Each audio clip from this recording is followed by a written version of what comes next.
Nah, ini dia. Apa namanya, kerbau-kerbau rawa nih.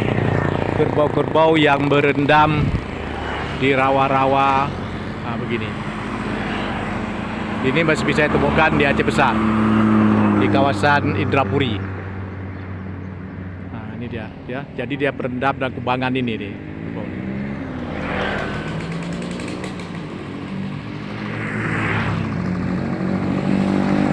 Tiga ekor kerbau rawa.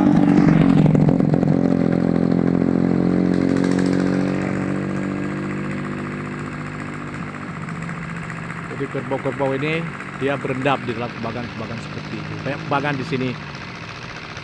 Dia berendam.